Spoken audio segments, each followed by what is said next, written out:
آ گئی ہے کہ اس کو اپیل کی جا سکتی ہے. مگر یہ کیونکہ ڈائریکٹلی لنک جو سیاسی اس کے قانونی پہلوؤں پہ بھی آتے ہیں، مگر سیاست بھی کر لیں گے کہ ساتھ میں، کیونکہ نواز شریف صاحب وہاں سے ابھی بتایا جا رہا ہے کہ لندن سے سعودی عربیہ کے لیے روانہ ہو گئے ہیں، وہاں سے دبئی جائیں گے، دبئی سے یہاں آئیں گے. وہاں یہ تصویریں دیکھ رہے ہیں، ایک دو اگین جو یہ تاثر مل رہا ہے کہ ان کو ان کی پذیرائی ہو رہی ہے. پہلے یہ باتیں ہوئیں کہ جناب ان کو پتہ نہیں گراؤنڈز نہیں سمجھ آئی کہ ان کو وہ بیل مل جائے گی، ان کو ضمانت جو ہے نا وہ مل جائے گی، پروٹیکٹیو بیل مل جائے گی. مگر اس کے اندر ایک جو سیاست کے ساتھ ایک ملا ہوا پوائنٹ ایک نیا اٹھا ہے کہ کیا اس مقدمے کے آج کے فیصلے سے ان کو کوئی ریلیف ملا ہے یا نہیں ملا کہ یہ نااہلی والا. تو سلمان اکرم راجہ صاحب نے ایک 2-3 پروگرامز کے اندر یہ ایک پوائنٹ ریز کیا ہے کہ ان کو ان کی نااہلی تو اس کے ذریعے ختم نہیں ہوتی، کہ نااہلی تبھی ختم ہو پائے گی جب سپریم کورٹ دوبارہ جو ہے اسی فیصلے کو 7 ممبر کا بینچ تھا تو لارجر بینچ 9 ممبر کے بینچ کے 62(1)(f) کے تحت جو کہ فیصلہ ہوا جو کہ بڑا کنٹروورشل فیصلہ ہے کہ تاحیات نااہلی کا جب تک وہ اس کو ریورس نہیں کرے گی تو ریورس نہیں ہو سکتا. مگر کیونکہ اس دوران میں جاتے ہوئے یہ جو حکومت تھی پی ڈی ایم کی، یہ الیکشن کے ایکٹ کے اندر ترمیم کر گئے ہوئے ہیں جس کے اندر یہ تاحیات نااہلی کو وہ ختم کر دیا ہوا ہے. 5 سال پہ جی اس کے اندر یہ بحث تھی کہ آیا یہ آئین کی ایک ترمیم کو کیا یہ قانون کر سکتا ہے. تو سلمان اکرم راجہ صاحب نے ایک آج انہوں نے ایک تھیری پیش کی ہے جو کہ بڑی پلازیبل ہے. انہوں نے کہا جناب یہ اب ہوگا کیا کہ اس بات کا امکان ہو سکتا ہے کہ کیونکہ ریٹرننگ افسر کے بعد اگر وہ آئیں اور الیکشن لڑنا چاہیں پرووائڈیڈ کہ ان کی کنوکشن بھی ختم ہو جائے. یاد رہے کہ ابھی ان پہ یہ نااہلی کے علاوہ اصل جو ان کی ڈسکوالیفیکیشن ہے وہ کیونکہ کنوکٹڈ ہیں، جب تک وہ نہیں دور ہوگی تو وہ الیکشن نہیں لڑ سکتے. پرووائڈیڈ کہ یہ دور ہو جائے اور الیکشن کے موقع پہ جنوری تک وہ اگر پیش ہوں تو ریٹرننگ افسر جو ہے اس کے اختیار میں آ جاتا ہے کہ اس نے وہ خود عدالت نہیں ہے تو وہ فیصلہ نہیں کر سکتا کہ کیونکہ قانون میں الیکشن کمیشن کے ایک ترمیم آ چکی بھی ہے تو اس کے مطابق وہ ایکسیپٹ بھی کر سکتا ہے. چلیے ذرا لیگل بحث میں شامل کرتے ہیں. اس وقت ماہر قانون بیرسٹر صلاح الدین صاحب نے ہمیں جوائن کیا. بہت شکریہ بیرسٹر صاحب، تھینک یو سو مچ آپ کے وقت کے لیے. جی بہت صلاح الدین صاحب آپ کا ٹائم دینے کا بہت بہت شکریہ. آپ کے ہم بہت ہی اچھے قسم کے آرگومنٹس دیتے رہے تو اسی لیے خاص طور پہ آپ سے چاہ رہے ہیں کیونکہ آپ ڈائریکٹلی اس کے اندر انوالو تھے جب مقدمہ چل رہا تھا تو اس وقت شاید آپ کو تکلیف نہیں دی کہ آپ کے لیے غیر موضوع ہوتا، مگر اب کیونکہ فیصلہ آ چکا ہے. اوورآل کیا آپ کے اوور رائڈنگ امپریشنز کیا ہیں، کیا کہیں گے اس فیصلے کے متعلق؟ تھینک یو عامر صاحب. اوور آل تو میں سمجھتا ہوں فیصلہ بہت ہی اچھا آیا اور اس کی اشد ضرورت تھی کیونکہ اتنی شکایات تھی سپریم کورٹ کی انٹرنل ورکنگ کے حوالے سے، نہ صرف پبلک کی اور وکلا جو تنظیمیں تھی بلکہ ججز کی اپنی اتنی شکایات تھی. ایک تو چیف جسٹس کے رول کے حوالے سے کہ ان کی فارمیشن آف بینچز اور فکسیشن آف کیسز کے حوالے سے، دوسرا کہ کچھ مقدمات لگتے ہی نہیں تھے، کچھ مقدمات اوور نائٹ لگ جاتے تھے. تو یہ ساری چیزیں پارلیمنٹ نے اس پہ قانون سازی کی اور آج اس فیصلے میں اس قانون کو اپ ہولڈ کیا. تو وہ میں سمجھتا ہوں وہ سپریم کورٹ کے لیے اور لٹیگنٹس کے لیے، پبلک کے لیے ایک بہت اچھا ایک قدم ہے. جہاں تک دوسرا ایک ایسپیکٹ ہے جو یہ ریٹروسپیکٹیوٹی کا یعنی قانون کب سے نافذ ہوگا، تو اس کے حوالے سے سپریم کورٹ نے کہا ہے کہ یہ اب آئندہ سے یعنی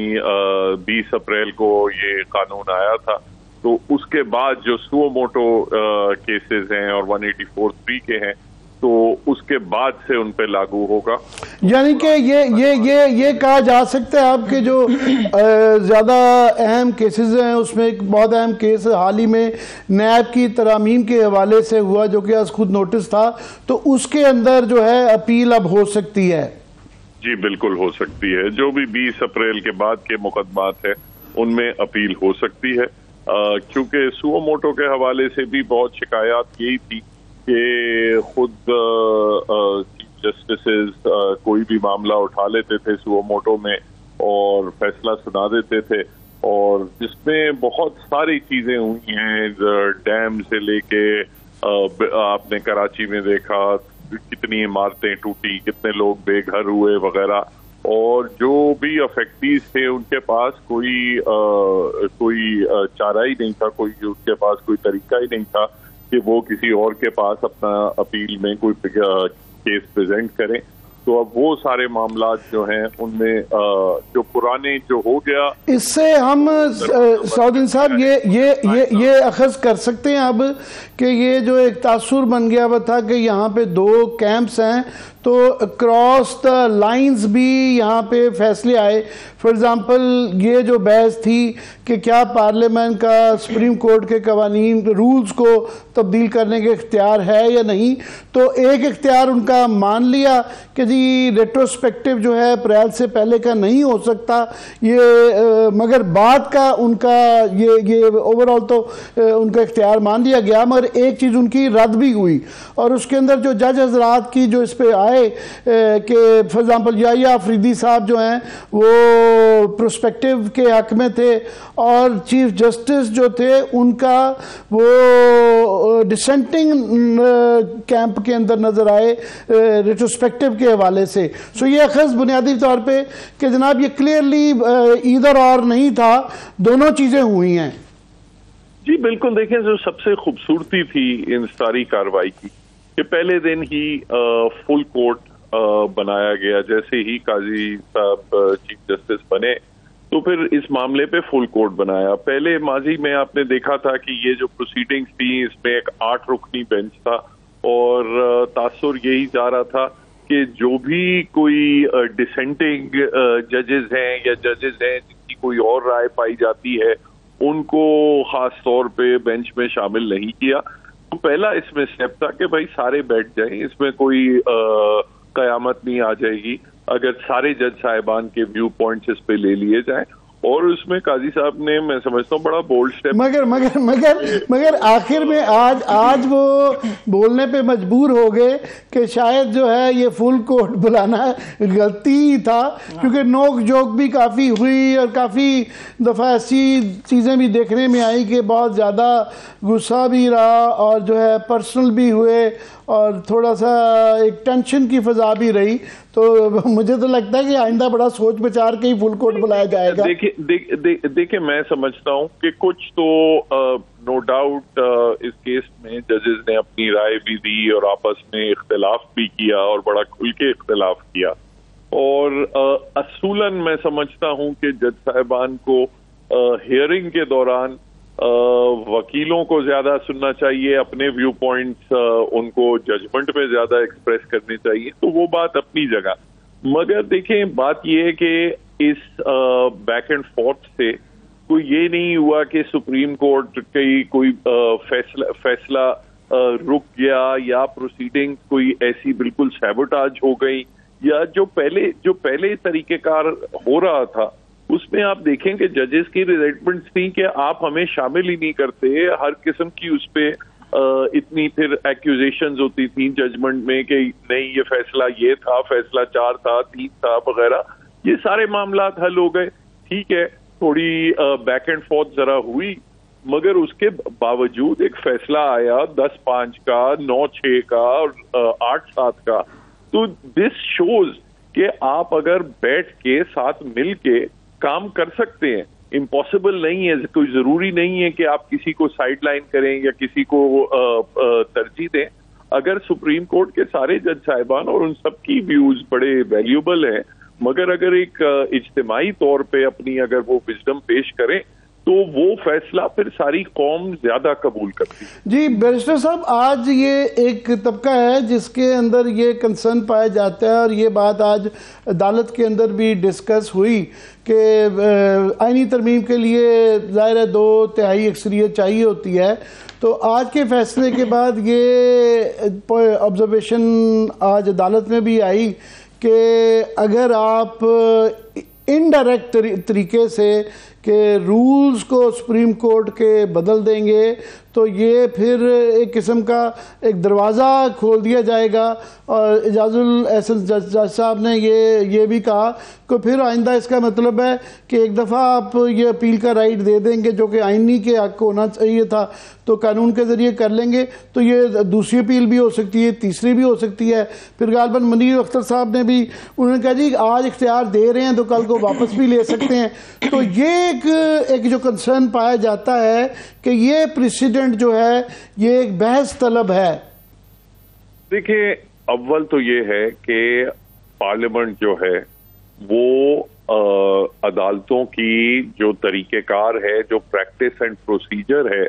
وہ عرصہ دراز سے کرتی آئی ہے. یہ ایک مسنومر ہے کہ یہ پہلی مرتبہ ہو رہا ہے. آپ کا جو سول پروسیجر کوڈ ہے, کرمنل پروسیجر کوڈ ہے, یہ سب پارلیمنٹ نے بنایا ہے, یہ جج صاحبان نے تو نہیں بنایا. تو یہ ہوتا رہا ہے. مگر سوری میں آپ کی بات کاٹ رہا ہوں, یہاں پہ ایک فرق جو تھا وہ پروسیجر ہے جس کے متعلق جس طرح کے اپیل کا حق جو یہ سوچ ہے کہ اس کے لیے آئینی ترمیم سے یہ متصادم سمجھا جا رہا تھا. سو ویسے پروسیجرز آنا ایک اور بات ہے, مگر ایسے پروسیجر میں تبدیلی جس کے متعلق یہ تاثر تھا کہ یہ آئینی ترمیم کے ذریعے ہی دیا جا سکتا ہے, اس کے حوالے سے کیا کہیں گے؟ جی دیکھیں آئین میں آرٹیکل 175(2) ہے اور انٹری 55 ہے.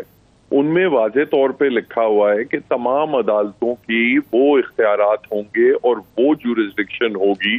جو کہ پارلیمنٹ ان کو دے گی, جو کہ قانون سازی کے ذریعے سے آئیں گی, جس میں سپریم کورٹ بھی شامل ہے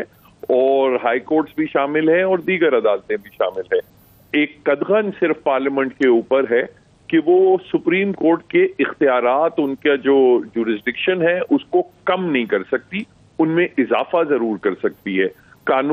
پارلیمنٹ نے اپنے اختیارات کا استعمال کیا اور ان کے جورسڈکشن میں اضافہ کیا, ایک اپیل کا رائٹ دیا, اپیل کسی اور کو نہیں دی, اسی سپریم کورٹ کو دی. تو جو اکثریتی فیصلہ ہے وہ یہ ہے کہ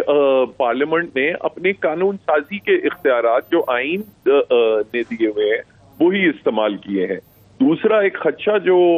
کچھ جج صاحبان نے ایکسپریس کیا کہ اگر آج ہم پارلیمنٹ کو یہ پاور دے دیتے ہیں تو کل کو وہ اس پاور کا مس یوز نہ کریں, وہ بھی باقی جو میجورٹی جج صاحبان تھے ان کے جو ویو پوائنٹس اب نیچرلی تفصیلی فیصلے میں آئیں گے, مگر جو ان کی آبزرویشنز تھی عدالت میں, انہوں نے کہا کہ کل کو اگر پارلیمنٹ جو ہے کوئی اس قسم کا کوئی قانون پاس کرتی ہے جو کہ مثبت نہ ہو بلکہ عدالت کی آزادی پہ وہ وار کرے, تو عدالت کے دروازے بند, سپریم کورٹ کے دروازے بند تو نہیں ہوں گے. ہم اس قانون کو دیکھیں گے اور اگر ہم سمجھیں گے کہ عدلیہ کی آزادی اس سے متاثر ہو رہی ہے تو ہم اس قانون کو کالعدم کر دیں گے. مگر یہ ایک بڑا بیلنسڈ فیصلہ تھا جس میں پارلیمنٹ کا, دیکھیں بات یہ عدالتیں صرف جج صاحبان کے لیے اور وکیلوں کے لیے نہیں بنی, عدالتیں جو ہیں عوام کے لیے بنی ہیں. اور اگر عوام کی کسی قسم کی کوئی گریوینس ہے کہ عدالتوں میں کیا طریقہ کار ہے, کیا پروسیجر ہے, تو وہ پارلیمنٹ کے تھرو ہی اپنی وائس ریز کریں. معذرت کے ساتھ بیرسٹر صاحب میں آپ کو یہاں پہ ذرا روک رہی ہوں. اس وقت ہمارے ساتھ سابق اٹارنی جنرل عرفان قادر صاحب بھی موجود ہیں. بہت شکریہ عرفان قادر صاحب, سر تھینک یو سو مچ آپ کے وقت کے لیے. جی عرفان قادر صاحب, میں چاہوں گا کہ یہ اس کی کیونکہ مقدمے کی ریپرکشنز جو کنسیکوینسز ہیں وہ سیاست میں بھی بہت زیادہ ہیں, تو یہ جو ایک امید تھی نون لیگ کو کہ ریٹروسپیکٹو افیکٹ آئے گا جس سے کہ نااہلی جو ہے نواز شریف صاحب کی تاحیات جو ہے اس کے ذریعے اپیل ہو سکے گی, وہ تو نہیں ہوئی. مگر آج یہ ایک اور پروپوزیشن جو ہے سلمان اکرم راجہ صاحب کی طرف سے زیادہ آئی ہے کہ انہوں نے کہا جناب ابھی بھی کیونکہ الیکشن لاء کے اندر آپ بھی یہ کہتے رہے ہیں کہ الیکشن لاء کے اندر جو ترمیم کر دی گئی ہے اور تاحیات یہ 621F کے ذریعے یہ ختم کر دی گئی ہے, تو یہ ریٹرننگ افسر کے لیے یہ اس بات کا امکان ہے کہ مقدم ہو, اور وہ بعد کی بات ہے کہ جب تک یہ ہائی کورٹ میں یا سپریم کورٹ میں چیلنج ہوگی تو وہ مہینے سال لگ جائیں گے جب تک یہ الیکٹورل پروسیس ہو جائے گا. کیا کہیں گے اس پہ آپ؟ دیکھیں آئین میں کہیں نہیں لکھا کہ تاحیات نااہلی ہوگی, اور جب یہ قانون آ گیا اور جب وضاحت کر دی مقننہ نے, لیجسلیچر نے, کہ نااہلی جو ہے وہ 5 سال سے زیادہ یعنی ایک ٹرم سے زیادہ نہیں ہو سکتی. تو اسی سے یہ معاملہ جو ہے وہ ان کی جو 5 سال تو ویسے ہی ان کو پورے ہو چکے ہیں, اور تاحیات نااہلی جو سپریم کورٹ نے کی تھی اس کو پارلیمان کے قانون نے ختم کر دیا ہے. تو اس لیے وہ اب ان کی کوئی نااہلی نہیں, اب وہ نااہل نہیں ہے. اب رہا جو یہ آج کا فیصلہ, جہاں تک اس کے اطلاق کا تعلق ہے, تو اس فیصلے کا اطلاق جو ہے وہ سب سے زیادہ سپریم کورٹ پر ہوتا ہے, کیونکہ سپریم کورٹ میں آپ دیکھیں کہ ایک فرد واحد جو تھا وہ اپنی مرضی کے بینچز بنائے چلا جا رہا تھا, اور اس چیز کو ختم کیا ہے, اور سپریم کورٹ کو یرغمال بنایا ہوا تھا ایک فرد واحد نے. آنے والے دنوں میں کوئی بھی اس قسم کی ڈکٹیٹرشپ سپریم کورٹ میں اب نہیں قائم کر سکے گا. اور یہ ایک اچھا فیصلہ اس لیے ہے کہ پارلیمان نے سپریم کورٹ کو امپاور کیا ہے, اور سپریم کورٹ نے بھی اس چیز کی تائید کی اور مانا ہے کہ پارلیمان نے ہمیں امپاور کیا ہے. لہذا وہ جو چند ججز سے جو گروپ بنا ہوا تھا, جن کو کہ ہم خیال کے نام سے میڈیا اس وقت تعبیر کر رہا ہے, وہ گروپ جو ہے اس کی وہ جو گروپنگ ہے اس کو ڈیفینیٹلی وہ عرفان قادر صاحب آپ بالکل ٹھیک کہہ رہے ہیں بالکل, مگر جب تک کیونکہ سپریم کورٹ یہ تشریح 61F کی جب تک انہوں نے یہ کر دی ہوئی ہے کہ یہ تاحیات ہے, جب تک اس کو ریورس نہیں کرتے ہیں تو ان پریکٹس تو وہ موجود ہے. تو یہ بہرحال جا کے نہیں بالکل نہیں, اس کی کوئی وقت ہی نہیں ہے. آپ کو یاد ہے جب سپریم کورٹ نے فیصلہ دے دیا تھا افتخار چودھری صاحب کے خلاف, اور انہوں نے کہا تھا کہ افتخار چودھری جو ہے اب وہ چیف جسٹس نہیں رہے, تو وہ ایک ایگزیکٹو آرڈر سے ہی ختم کر دیا گیا تھا. تو آپ کہہ رہے ہیں کہ یہ قانون کے آنے کے بعد یہ سپریم کورٹ کے ریورسل کے بغیر ہی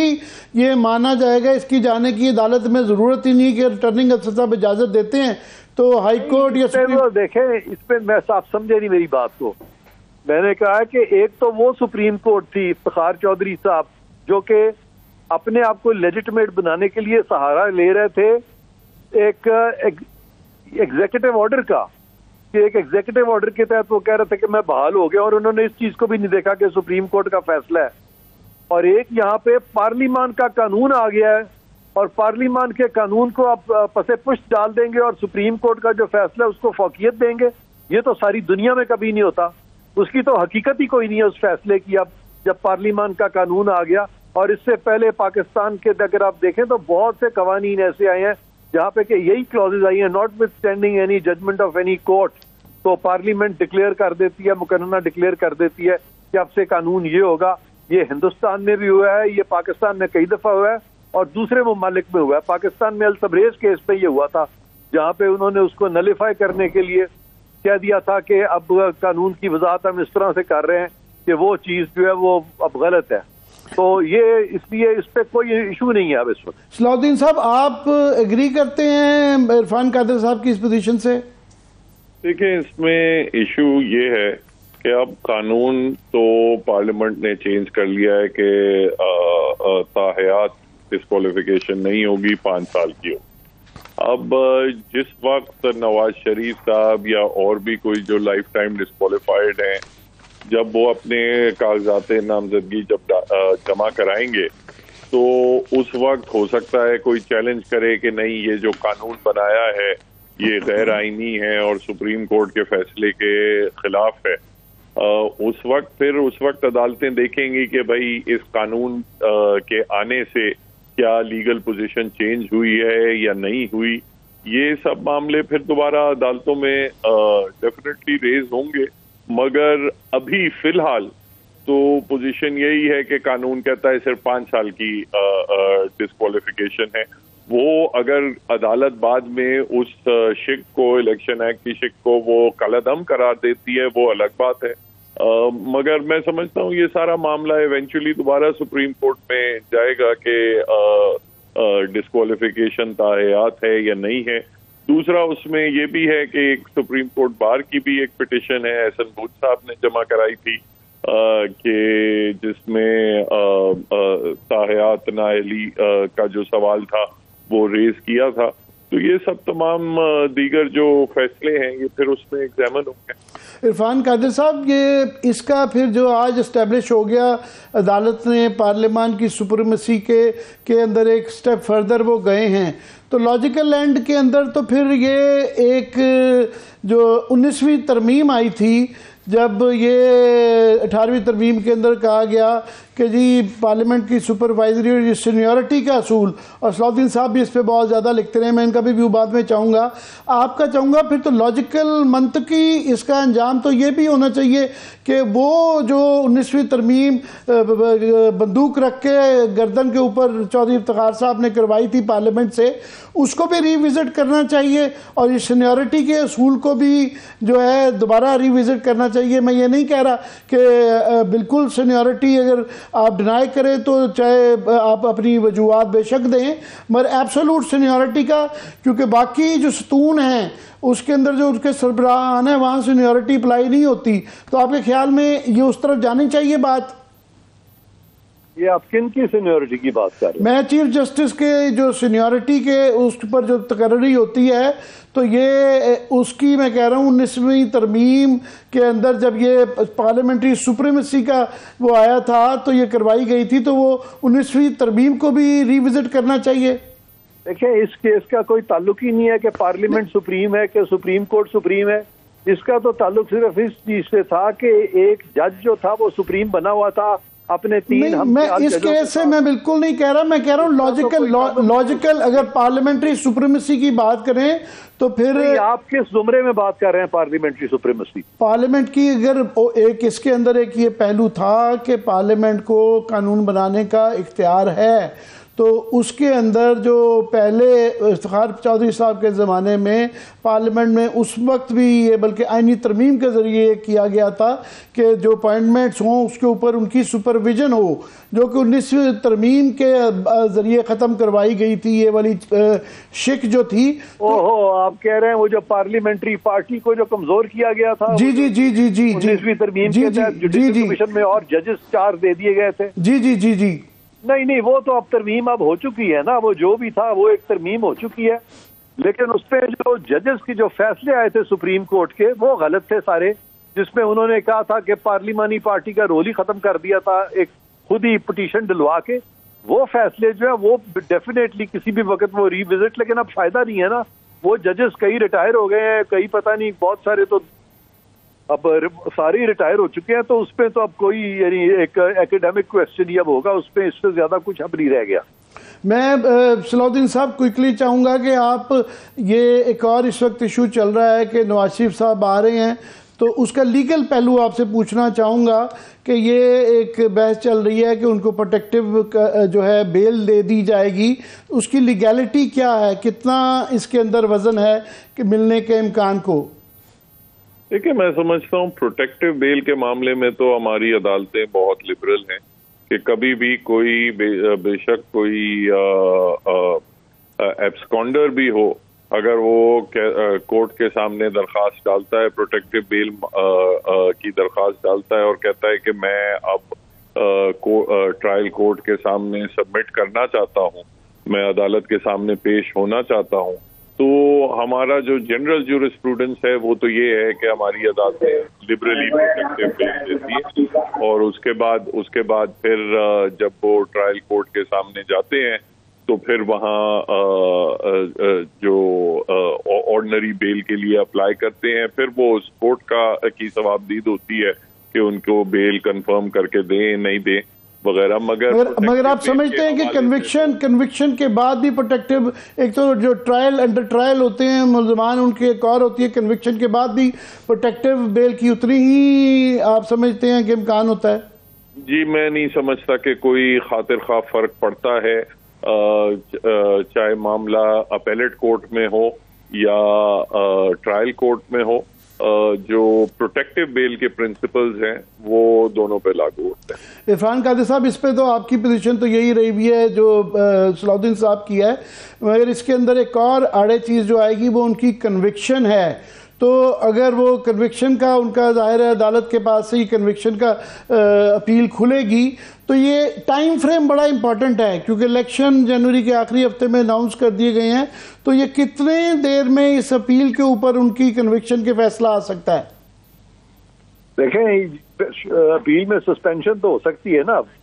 اس میں بہت سارے نئے فیکٹس آ گئے ہیں, پولیٹیکل انجینئرنگ کے اسپیکٹس آ گئے ہیں, اس میں بہت ساری کنکرنٹ انلیگیلٹی سامنے آ چکی ہیں پاناما بینچ کی, تو اسی پہ یہ سسپینڈ ہو جائے گی یہ سینٹنس. تو اس پہ الیکشنز جو ہیں وہ بالکل ڈیفینیٹلی وہ لڑ سکتے ہیں, وہ نااہل تو ہیں ہی نہیں. تو عرفان قادری صاحب یہ ایک بہت زیادہ پاکستان کے اندر پچھلے 1-2 سال کے اندر خاص طور پہ یہ جس کا آپ بھی ذکر کر رہے ہیں کہ اتنی زیادہ جو تقسیم رہی, جو بھی اس کی وجوہات تھیں عدالت کے اندر, تو یہ ایک تاثر تھا کہ فل کورٹ بننے سے اور اس فیصلے کے ہونے سے, اس مسئلے کے حل ہونے سے وہ تقسیم ختم ہو جائے گی. مگر جو عدالت کے اندر ابھی بھی جو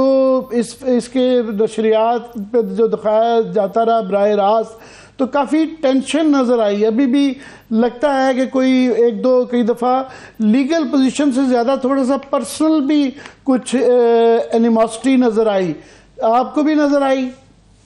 ہاں بالکل. بیرسٹر صاحب آپ کے جو ہے آخری کامنٹس کہ یہ جو سلسلہ شروع ہوا ہے براہ راست نشریات کا, یہ جاری رہنا چاہیے؟ جی میں تو سمجھتا ہوں ٹرانسپیرنسی ہونی چاہیے, لوگوں کو پتا ہونا چاہیے جج صاحبان کس طریقے سے فیصلے کرتے ہیں ان اہم معاملات پہ. تو ڈیفینیٹلی ایک ایڈجسٹمنٹ پیریڈ ہوتا ہے, شروع میں کوئی بھی نئی چیز ہوتی ہے تو اس کی خامیاں اور خوبیاں وغیرہ تھوڑی ٹائم لگتا ہے ایڈجسٹ کرنے میں, مگر اوور آل ٹرانسپیرنسی ایک اچھی چیز ہے. یہ جو فیصلے جن سے پوری قوم کی تقدیر بدلتی ہے ان کو بند کمروں میں نہیں ہونے چاہیے, پبلکلی ہو, تو اس سے کانفیڈنس جوڈیشری پہ بڑھے گا. بہت بہت شکریہ عرفان قادری صاحب آپ کا بھی, اور بیرسٹر صلاح الدین صاحب بھی آپ کے وقت دینے کا. ابھی پھر بریک کی طرف چلتے ہیں یا مزید آپ کچھ کامنٹ کرنے چاہیں گے؟ کوئکلی بس یہ میں کہوں گا کہ یہ ہمارے دونوں گیسٹ کا یہ خیال تھا کہ یہ پروٹیکٹیو بیل کوئی اتنی بڑی بات نہیں ہے, مگر ایک اور طبقہ ہے جن کے خیال میں, لائرز کا ہی, جن کے خیال میں کہ کنوکشن اگر ہوئی ہو تو اس کی کوئی نظیر, پہلے نظیریں چھوڑے نظیر بھی نہیں ملتی ہے کہ کسی کو اس طریقے سے وہ پروٹیکٹیو بیل دے دی ہو کہ ایک آدمی مفرور مجرم ہو. تو لیٹ سی کہ عدالت کے پہ ڈیپینڈ کرتا ہے. لیکن عامر صاحب لیکن یہ بھی تو ممکن ہے کہ اسلام آباد وہ آ رہے ہیں, تو اس کے لیے ضروری ہے کہ نواز شریف صاحب پہلے خود عدالت جائیں گے, سرنڈر کریں گے, تو ہی یہ پروٹیکٹیو بیل مل سکتی ہے انہیں. ممکن ہے اسلام آباد کے اندر کوئی ایسا کوئی پینترا اپنایا جانا, اس کے بعد پھر وہ لاہور کی طرف تو ایک اس طرح کی اسٹریٹجی نظر آ رہی ہے کہ ان کو یہ اجازت لی جائے کہ راہداری کا ایک پہلو نکالا جائے کہ جمعے کو آ رہے ہیں, عدالت 2 دن بند ہیں, تو یہاں سے لے جایا جائے. گھوم پھر کے پھر یہ ہے نا انتظامیہ پہ ڈیپینڈ کرتا ہے کہ انہوں نے لے کے جانا ہے. بعد میں چاہے لوگ عدالتوں میں چاہے جاتے رہیں, تو اگر وہ انتظامیہ ان کو یہ موقع دے کہ جناب ٹھیک ہے راستے میں آپ کوئی جلوس جلسے بھی کرتے رہیں, دادا دربار بھی چلے جائیں, تو جس طرح کے فیلڈ اگر ہائی کمشنر صاحب سی آف کر سکتے ہیں, تو یہاں کے بھی جو کافی سارے ہائی کمشنرز ہیں وہ بھی یہ پروٹوکول اگر ملیں گے تو اس بات کا ہے کہ عدالت جو بھی راستہ نکالے کرنا تو یہ فیصلہ پولیس نے کرنا ہے نا. بعد میں جو مرضی اس کو چیلنج کرتا رہے, آپ پر ہم تنقید کرتے رہیں, مگر وہ ان کا کام نکل آئے گا. ہاں یہ ہے. چلیے میں ابھی بریک کی طرف چل رہی ہوں. جب ہم بریک سے واپس آئیں گے, جس طرح سے نواز شریف صاحب کی بات ہو رہی ہے وہ تو جہاز میں بیٹھ گئے ہیں, مگر آصف زرداری صاحب میدان میں اتر آئے ہیں اور سیاسی کھیل اس وقت صاف نظر آ رہا ہے کہ اب شروع ہو چکا ہے. بریک سے واپس آ کے ایک تو اس کے اوپر بات کریں گے. ایک تو ہم نے سپریم کورٹ آف پاکستان کی بات کی, ایک عوامی عدالت سڑکوں پر اس وقت ہمیں نظر آ رہی ہے, اور جس کے اندر ماحول کے حوالے سے فیصلہ ہونا ہے کہ ماحول کو مد نظر رکھتے ہوئے جو معیشت کا پہیہ ہے اس کو کس طرح سے چلانا ہے, دکانیں بند کرنی ہے, کھلوانی ہے. یہ اپنے طور پہ ایک اور الگ سے مقدمہ عوام کی عدالت میں کھڑا ہے. بریک سے واپس آ کے اس پہ بات کریں گے, ہمارے ساتھ رہیے گا.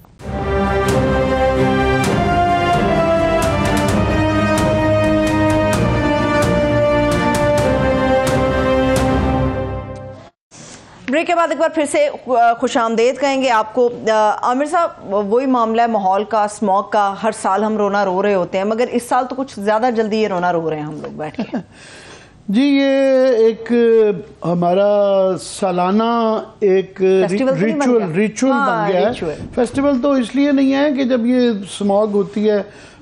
آپ لاہور سے آئی ہیں تو بچوں کے حوالے سے وہ جو ہے, تو اسی لیے دیکھیں نا اسلام آباد میں بچوں کے حوالے سے, ہر ایک انسان کے حوالے سے جس طریقے سے سانس نہیں آ رہا, لوگوں کو ہسپتال میں جانا پڑتا ہے, لوگوں کی عمریں کر رہی ہیں, پھیپھڑے خراب ہو رہے ہیں, کینسر تک کا بتایا جاتا ہے کہ نقصانات ہو سکتے ہیں. تو یہ ایک سال کا ہے, تو اس کا ایک پوری ایک وجوہات کی ایک لمبی لسٹ ہے کہ فصلیں اگائی جاتی ہیں, اس کے بعد جو ہے لاہور کے اندر فیکٹریاں ہیں بڑی بڑی جو دھواں دیتی ہیں, اور بھی کافی سارے اس کی وجوہات ہیں. مگر انتظامیہ نے جو ہے وہ ایک بہت ہی زبردست قسم کا ایک ہولسٹک پالیسی دینے کی بجائے ایک طریقہ نکالا ہے کہ بدھ کے دن جو ہے نا انہوں نے کہا جی لاہور میں جو ہے نا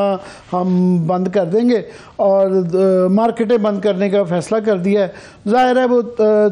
تاجر حضرات جو وہ کہہ رہے ہیں کہ جناب یہ مارکیٹوں کی بجائے یہ دھوئیں والی فیکٹریاں, چنگچی, رکشے, بٹے, گاڑیاں جو ہیں, ان چیزوں کو طرف بھی دھیان دیں. آپ ہمارے پیچھے ہی پڑ گئے ہیں, پہلے ہی لوگوں کا روزگار نہیں چل رہا, کھانے کے نہیں. ان کی بس یہ ہے کہ بیچ میں ایک دن یہ آرگومنٹ یہ دیا جا رہا ہے کہ منگل بدھ جمعرات کو زیادہ سماگ کی انڈیکس جو ہے نا پولوشن کی زیادہ ہوتی ہے, تو بیچ میں ایک دن بریک دیں گے تو یہ دکانیں بند ہوں گی, لوگ سڑکوں پہ بھی کام آئے جائیں گے. تو پوری دنیا بھر میں جو ایک اس کے طریقہ کار کیے جا رہے ہیں, پورا پیکج بنایا جاتا ہے کہ فار ایگزامپل دلی کے اندر جو ہے 10 سال پرانی گاڑی انٹر ہی نہیں ہو سکتی, انہوں نے ساری 100% ڈسکارڈ کر دی ہیں. پھر انہوں نے جرمنی میں آج ہی سویڈن کا بھی دیکھ رہا تھا کہ سویڈن میں انہوں نے کر دیا ہے کہ جناب جو شہر کا ایک ایریا ہے اس کے اندر صرف الیکٹرانک کار جا سکتی ہے. وہ آپ کوئی بھی دھواں والی کار جو پٹرول پہ چلتی ہے جو کہ دھواں دیتی ہے جس سے ماحول خراب ہوتا ہے, وہ شہر کے اندر جو سینٹرل ان کا ایریا ہے اسٹاک ہوم کا, وہ جا ہی نہیں سکتی. ہمارے یہاں آٹو پالیسی کے اندر یہ ایگزسٹ ہی نہیں کرتا کہ الیکٹرانک کاروں کے متعلق کہ ہم نے یہ کیا ہو اور سٹینڈرڈ ایمیشنز کے وضع کیے ہوں. گمبھیر مسائل اس طرح سے بیٹھ کے حل ہو رہے ہیں. یہ جو بنیادی طور پہ جو اس کا قانونی سٹرکچر بنایا ہے وہ اسی سماگ پالیسی کا بنا ہوا ہے, جو کہ یہ 5-6 سال پرانا ہے کلپ جو ہے. مگر یہ اس طریقے سے کہ جی عدالت کاروائی کہ جی عدالت نے کیونکہ نوٹس لے لیا تھا, اس وقت عدالت کے اندر پیش کرنی ہے, راتوں رات بنا لو. انہوں نے کہا جی اچھا یہ جو بنائی ہے آپ کے فگر کیا ہیں, ڈیٹا کیا ہے, کن بنیاد کے اوپر جو ہے نا یہ آپ نے پالیسی بنائی. انہوں نے کہا جی نہیں بس عدالت کو دکھانی ہے, تو یہ عدالت کے لیے ایک صفحہ بنا دیا جاتا ہے. اور یہ ایک وہ ہے, یہ بالکل یہ اس سے ظاہر ہوتا ہے کہ یہ کس غیر سنجیدگی سے کتنے ماہرین کے ساتھ کنسلٹ کیا گیا ہے, کس سے بات کی گئی ہے, کس سے نہیں کی گئی, اور اس کے اوپر کیا ڈیبیٹ کی ہے. بس وہ ایک چھوٹا سا سٹیپ کر کے کہ جی بدھ کے روڈ مارکیٹیں بند کر دو, سماگ کا مسئلہ حل ہو جائے گا. تو میرا خیال ہے یہ اتنا آسان کام نہیں ہے. اکانومی کا مسئلہ کیسے حل ہوگا؟ اکانومی سب سے بڑا مسئلہ تو ایک تو جو فیکٹرز ہیں 2-3, وہ ایک تو آف کورس جو ہے کہ آپ گاڑیوں کا, جس طرح انڈیا میں فار ایگزامپل دلی کے اندر جو ہے وہ ایون آڈ کر دیتے ہیں کہ ایک دن گاڑیاں یہ آڈ چلائیں, یہ بھی ایک تھوڑا ڈراسٹک ہو جاتا ہے. مگر فیکٹریاں لاہور کے ارد گرد جو اتنی فیکٹریاں, آپ جب گزرے وہاں سے رنگ روڈ پہ جائیں تو وہ دھواں ہی دھواں ہوتا ہے, ان کی طرف کوئی توجہ نہیں دے رہا. اور خاص طور پہ جب فصلیں جلائی جاتی ہیں, یہ ہمارے ہاں یہ ایک جہالت ہے. ایک تو لا کی امپلیمنٹیشن نہیں ہے کہ اس کو انفورس نہیں کوئی کر پا رہا, اور دوسرا یہ کہ جہالت یہ بھی ہے کہ میں ابھی حال ہی میں مجھے امریکہ جانے کا اتفاق ہوا, تو وہ بتا رہے تھے کہ جی یہ بیوقوفی ہے کہ لوگ سمجھتے ہیں کہ اس سے خرچہ بچ رہا ہے, حالانکہ اتنا فصلوں کا نقصان ہوتا ہے کہ وہ صرف یہ نہیں کہ وہ فصل جل جاتی ہے, اس کے ساتھ جو فلورا فونا جو وہاں پہ کیڑے مکوڑے اور ہر چیز جو اس کی نیوٹرینٹس ہیں وہ مر جاتے ہیں, بلکہ یہ پیسہ بچتا نہیں ہے, فصل اور زمین کا نقصان زیادہ ہو جاتا ہے. سو اس کی اکنامک اور ایگریکلچر جو ہے نا منطق بھی کوئی اتنی زیادہ نہیں ہے. مگر ایک جہالت ہے, اور یہ بن گیا ہے کیونکہ قانون جو ہے ادھر امپلیمنٹ نہیں کر سکتے. لاہور کی وہ دکانیں بند کرا کے وہ سمجھ رہے ہیں کہ اس سے مسئلے کا حل نہیں. سر گزارش یہ ہے کہ یہ لوگوں کے ساتھ یہ سماگ پالیسی کو ریوزٹ کیا جائے, اور عدالتوں کے لیے صرف یہ کام نہ کیا جائے. اور وہاں بڑے بڑے عقل مند لوگ بیٹھے ہوئے ہیں جو ہے یہاں پہ انٹرنیشنل جو ہے پھر ایجنسیز بھی ہیں جو آپ کو گائیڈ کر سکتی ہیں, اور کوئی ری انوینٹ نہیں کرنا آپ نے ویل کو, کوئی راکٹ سائنس نہیں ہے، وہ جو دنیا بھر میں کیے جا رہی ہیں اسٹیپس انہیں کو ہی دوبارہ کرنا ہے۔ اچھا میں اسی سے بات کو آگے بڑھاتی ہوں۔ عامر صاحب آپ کو یاد ہے کہ ہمارے پاس جب یہ لوگ آتے ہیں تو یہ ہمیشہ ہمارے سامنے لے کے آتے ہیں کہ جی ٹرکی میں یہ فارمولا استعمال ہوا، بیجنگ میں یہ ہوا، کسی بھی ملک کی مثال دے دیتے ہیں ہمارے سامنے۔ بیجنگ اسموک زدہ تھا بدترین طریقے سے، تو چائنا سے ساری ٹیکنالوجی آ سکتی ہے، تبادلہ خیال ہو سکتا ہے، تو اس معاملے کا کیوں نہیں حل کوئی نکالا جا سکتا؟ یہ سارا کچھ ہو سکتا ہے، مگر یہاں ون سائز فٹس آل کے ایک چھوٹی سی پالیسی بنا دیتے ہیں اور جو کہ ایک مسئلے کو حل کرتا ہے۔ بات یہ ہے کہ جو اسموک کی یا پولوشن کی صورتحال ہے، اس کی وجوہات جو ہیں وہ 10-20 ہیں اور ساروں کے لیے یہ بنایا جائے گا۔ اس کے اندر صرف یہ ایک دکانوں کا مسئلہ نہیں ہے، یہ فیکٹریوں کا بھی ہے، یہ کسانوں کا بھی ہے، یہ لوگوں کو اویئرنیس کا بھی ہے، شعور دینے کا بھی ہے کہ وہ گھروں کے اندر یا باقی چیزوں میں کیا کیا اقدامات کیے جائیں۔ تو یہ مل مل کے پورے شہر کو، پورے صوبے کو، جہاں جہاں بھی جن جن شہروں میں یہ مسائل ہیں، لوگوں کو شعور دینا پڑے گا، اس کی باقاعدہ قانون کی اطلاق بھی کرنا ہوگا، تعلیم بھی دینی ہوگی۔ تو ملا جلا کے جب تک کہ سوسائٹی کو آپ تیار نہیں کرتے اور اس کے اوپر قانون کا اطلاق نہیں کرتے تو یہ نہیں ہو سکتا۔ ایک اس طرح کا دم چلا ایک شوشہ چھیڑ دیا جاتا ہے اور اس کے بعد وہ اس کا کریڈٹ لیا جاتا ہے کہ جی ہم نے کمال کر دیا۔ یہ اس طرح 7 دن باقی رہ گئے ہیں، ہمارے یہ ہوتا رہتا ہے، کبھی جمعے کی چھٹی کر دیتے ہیں، کبھی اتوار کی کر دیتے ہیں، کبھی ہفتہ اتوار کی کر دیتے ہیں، یہ بیک اینڈ فورتھ چلتا رہتا ہے۔ سو یہ ایک ون سائز فٹس آل نہیں ہو سکتا۔ تو یہ اس کے لیے میرا خیال بہت جامع قسم کی پالیسی بنانے کی ضرورت ہے، تو یہ کر کے دیکھ لیں، مگر میرا نہیں خیال ہے اس سے کوئی زیادہ فرق پڑنے والا۔ وہ آپ کی بات ٹھیک ہے، لیکن مجھے لاسٹلی آپ یہ تو بتائیے کہ صرف ہفتہ پیچھے باقی رہ گیا، 18 اکتوبر سے اس کی امپلیمنٹیشن شروع ہو جائے گی، تاجر دکانیں بند کرنے کے لیے تیار نہیں ہے اور جو ادارے ہیں وہ پیچھے ہٹنے کے لیے تیار نہیں ہے، تو کیا ہوگا 18 اکتوبر کیا ہوگا پھر؟ وہ ہمارے ہاں تو شارٹ نوٹس تو اس میں دیا جاتا ہے کہ اس کے بعد بھی اگر نہیں ہوگا، اور جو کہ میرا خیال ہے کہ یہاں پہ کافی بڑے ایکسپرٹس لوگ کہہ رہے ہیں کہ یہ فوری طور پہ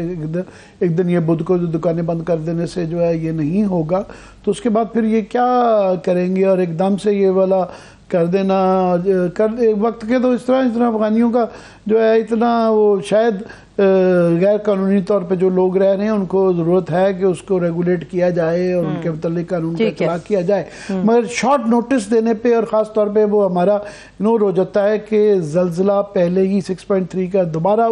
اسی ایریاز میں آیا ہے اور وہاں جو ڈیتھ ٹول ہے وہ 25,000 تک جو ہے نا وات وہ ہو چکی ہوئی ہیں، تو اس کو بھی اس ڈیڈ لائن کا بھی خیال کرنا چاہیے، اس ڈیڈ لائن کے متعلق بھی کوئی گنجائش اگر ہو انسانی پہلو کو دیکھتے ہوئے تو نکالنی چاہیے۔ ابھی ذرا بریک کی طرف ہی ہم چلے جاتے ہیں، جب بریک سے واپس آئیں گے کچھ سیاسی سوالات تھے جن میں 90 روز کے اندر انتخابات کا معاملہ ہے اور بھی بہت سارے آج سے ایسے سوالات ہیں جن کے جواب ابھی ضروری ہیں۔ بریک سے واپس آ کے وہ سوالات میں عامر صاحب کے سامنے رکھوں گی، ہمارے ساتھ رہیے۔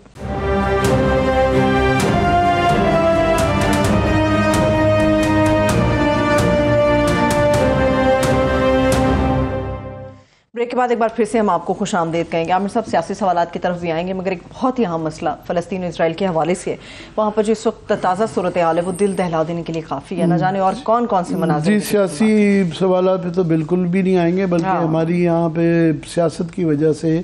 جو کہ بڑی ایک میں کیا کہوں گا ایشو سے دور ہے، یہ اس سے بڑا ماڈرن ٹائمز کے اندر جو ہے انسانی کرائسس جو ہیومینیٹیرین کرائسس اس وقت ہے، یہ تصویریں نظر آ رہی ہیں کہ جو کارپٹ بامبنگ ہو رہی ہے اور سویلین علاقوں کی ہو رہی ہے، سویلینز کا ہم یہ پہلے ہی کہیں کہ سویلینز کا مرنا ویسے ہی بری بات ہے، اور یہاں بحث اسرائیل کے تناظر میں روز یہی کی جاتی ہے کہ یہ ایک دن کا مسئلہ نہیں ہے، یہ تسلسل میں دیکھنا چاہیے گا کہ یہ سالوں سے یہ سلسلہ جاری تھا۔ تو یہ وکٹمز ہیں اور یہ وکٹمز جو ایک جیل کے اندر ہیں ان کی طرف سے یہ والا ایک ریاکشن آیا ہے اور یہ بڑھ رہا ہے، یہ جو اس طرح کی مزید ابھی دیکھیں نا جو انبات ہیں وہ 1000 سے زیادہ فلسطینی ہو گئے ہیں اور حماس کے حملوں کی وجہ سے اسرائیل کی 1200 انبات ہو چکی ہوئی ہیں۔ یہ جو جتنا بڑھے گا، جتنی زیادہ یہ انبات ہوں گی اسرائیل کی، وہ اتنا ریاکٹ کریں گے، جتنا وہ ریاکٹ کریں گے اتنا ہی اور لوگ یہاں پہ مریں گے، اور کارپٹ بامبنگ ہوگی اور وہاں تو بایولوجیکل ویپنز کا بھی وہ بایولوجیکل اتنا ہی پوری خاص طور پہ مسلم امہ میں اور خاص طور پہ مونارکیز اور ڈکٹیٹرشپس میں پرابلم یہ بڑھے گی کہ آلریڈی مصر کے اندر ریئیکشن شروع ہو گیا ہے. بیروت آلریڈی یہ پھیل رہی ہے. اب سب سے زیادہ خطرہ ہے کہ یہ کتنے کی پھیلے گی, کیونکہ جو اسرائیل کے جو وہاں سے جس قسم کے وہ نیتنیاہو صاحب پالیسیاں بتا رہے ہیں, اور وہ بالکل جس طریقے سے نازی جرمنی کے اندر وہ جس طرح یہودیوں کے ساتھ کیا گیا تھا اس طرح کے ہی نعرے دیے جاتے تھے. جب پولینڈ کے اندر ان کو گیٹوز میں بند کیا جاتا تھا, یہی تھا کہ ان کو ختم کر دیا جائے گا. یہ ان کے لیے استعمال کیا گیا ہے لفظ جو انہوں نے کہا جی, ان کے ایک جرنیل صاحب نے, ڈیفینس منسٹر نے, انہوں نے کہا جی وہ جانور ہیں, یہ انسان ہیں ہی نہیں ہیں. سو یہ ڈی ہیومنائز کرنا اتنا ہی یہ جتنا بڑھے گا اتنا یہ کرائسس بھی ایکسپینڈ ہوگا. آلریڈی ہو چکا ہوا ہے کہ اس کے اندر حزب اللہ بیچ میں وہ آ گئی ہے, شام بھی ہے. پھر یہ بحث بھی ہو رہی ہے کہ جناب یہ یوکرینین ویپنز جو ہیں وہ پہنچنا شروع ہو گئے ہیں ماس کو, اور شک کیا جا رہا ہے کہ جی وہ کون سا ملک ہے جو کہ سپلائی کر رہا ہے. تو کسی سٹیج کے اوپر جو ہے اس کے اندر جو ہے رشیا بھی انوالو ہو جائے گا. اور تمام فی الحال تو وہ جو ایک چل رہا تھا اکنامک کوریڈور جو بننا جا رہا تھا انڈیا کے حوالے سے کہ جی انڈیا سے وہ یورپ تک جانا, ایک تو وہ بھی سمجھیں فی الحال وہ بھی ختم ہو گیا. اور جو ایک سعودی عربیہ اور اسرائیل کی ایک صلح جو ہونے جا رہی تھی وہ بھی لٹک گئی کہ, اور یہ دن بدن سعودی عربیہ یو اے ای مسلم ممالک پہ ان پہ پریشر بڑھے گا. یہ جو یہ بات زیادہ ہوں گی, کارپیٹ بامبنگ زیادہ ہوگی, یہ شہر کے اوپر اس طریقے سے پورا. آپ دیکھیں یہ ایک چھوٹا سا 23 لاکھ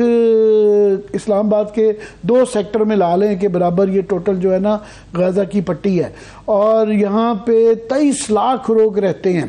تو یہ یہاں خدا نہ خواستہ یہ اور بڑا, تو یہ ابھی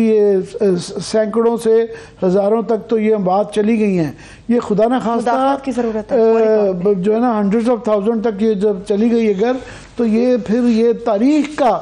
سب سے بڑا ہیومینیٹیرین کرائسس بن سکتا ہے. اور یہ بس کیا کہ دعائیں کی جا سکتی ہے, کیونکہ ابھی ڈی ایسکلیشن نظر نہیں آ رہی کسی طور پہ بھی ڈی ایسکلیشن نہیں آ رہی ہے. اور لارجلی اس کے اندر جو ہے